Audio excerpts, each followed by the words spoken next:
Hello friends, welcome to our channel. நான் உங்கள் ஆலினால் மணி. இந்த வீடியோவில் என்ன பார்க்க போகிறோம் அப்படின்னா, பனங்கிழங்கு எப்படி முளைக்க வைக்கிறதுன்னு தாங்க பார்க்க போகிறோம். ஃபஸ்ட்டு பனங்கிழங்கெல்லாம் ஒரு இடத்துல கொட்டிக்கிட்டேன். நான் தான் கஷ்டப்பட்டு எல்லாத்தையும் தூக்கிட்டு வந்து கொட்டினேன். தேங்காயை விட இது ரொம்ப வெயிட்டாக இருந்துச்சு. அதுக்கப்புறம் நான் எடுத்து கொடுக்க அம்மா அதில் வந்து ஒரு அடுக்க ஆரம்பிச்சிட்டாங்க மண்ணில். இந்த இடத்துல தான் நாங்கள் எப்போவுமே பனங்கிழங்கு முளைக்க வைப்போம். நான் ஒவ்வொன்றா எடுத்து கொடுக்க அம்மா அடுக்க ஆரம்பிச்சிட்டாங்க. இது வந்து பிச்சு போட்டும் வந்து வைக்கலாம், அதாவது அதோடய கொட்டைகளை தனித்தனியாகவும். ஏன்னா ஒவ்வொரு கொட்டைக்கும் ஒவ்வொரு கிழங்கு வரும்.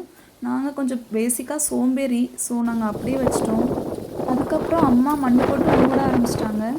இந்த கிழங்கு எப்படி இருக்கணும் அப்படின்னா, அதோட மேல் பகுதி தோலை பிச்சுட்டு அதை வானத்தை பார்த்து வைக்கணும். ஏன்னா அடியில் தான் கிழங்கு முளைக்கும். ஸோ அதை குப்பரக்காக கமுத்தி சேர் வச்சுருவாங்க, அப்படி வைக்கக்கூடாது. மண் வந்து ரொம்ப பொதுன்னு இருக்கிற மாதிரியும் போடக்கூடாது, அது மழை பெஞ்சா கரைஞ்சும் போயிடக்கூடாது. அதே சமயம் ரொம்ப இறுகி போகிற மாதிரியும் போட்டுறக்கூடாது. நாங்கள் இந்த தோட்டத்தில் உள்ளே வச்சுட்டு இருந்தோம், ஆனால் அது ரொம்ப இறுகி போயிடுது, அதனால் அதில் வைக்கிறது இல்லை. போட்டு நல்லா மூடி வச்சிடணும். அதுக்கப்புறம் ஒரு 6 மாதம் கரைஞ்சி நாங்கள் தோண்ட போயிட்டோம். அம்மா தான் தோண்ட ஆரம்பித்தாங்க. ஃபஸ்ட்டு மம்புட்டியில் லேசாக கொத்திட்டு இருந்தாங்க. ஓ, இப்படி தான் கொத்தணும் போலன்னு பார்த்துட்டு இருந்தா, அப்புறம் கடப்பாரை எடுத்து டப்புன்னு குத்த ஆரம்பிச்சிட்டாங்க. குத்த தான் கொஞ்சம் கொஞ்சமாக இந்த கிழங்கெல்லாம் வெளியே வர ஆரம்பிச்சிச்சு. நான் தான் அந்த கிழங்கெல்லாம் சேகரிச்சுக்கிட்டு இருந்தேன். குறிஞ்சி திணையில் கிழங்கு அகழ்தல் மாதிரி நான் இங்கே மருத திணையிலேயே கிழங்கு அகழ்ந்துட்டு இருந்தோம் 2 பேரும் சேர்ந்து.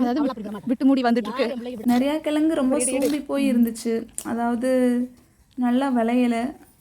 நிறையா கொட்டைகளும் ரொம்ப இதாக போயிடுச்சு.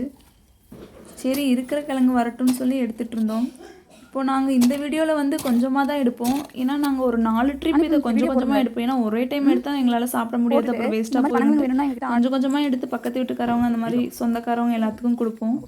இன்றைக்கி நாங்கள் இவ்வளோ கிழங்கு தான் எடுத்தோம்.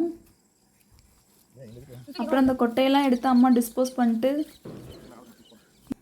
வீட்டுக்கு வந்து வேக வச்சு சாப்பிட்டுட்டோம். இதை இப்படி நாராக வரும், அதை நல்லா உரித்து தான் சாப்பிட்ணும். இது சாப்பிட்றது கொஞ்சம் பெரியவங்களுக்கு ஈஸியாக இருக்கும். சின்ன குழந்தைங்களாம் இதை உரிக்கிறதுக்குனே சிரமப்பட்டுட்டு சாப்பிட மாட்டாங்க, நம்ம தான் எடுத்து தரணும். இங்கே பாருங்கள், எங்கள் வீட்டில் ஒரு குட்டி வாழை என்ன பண்ணிக்கிட்டு இருக்குன்னு.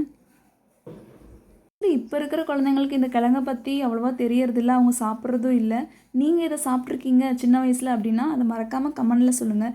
அண்ட் இந்த வீடியோ உங்களுக்கு பிடிச்சிருந்துச்சுன்னா நம்ம ஆலினால் மணி சேனலை லைக் பண்ணுங்கள், ஷேர் பண்ணுங்கள் அண்ட் சப்ஸ்கிரைப் பண்ணுங்கள். டாட்டா, பாய் பாய்.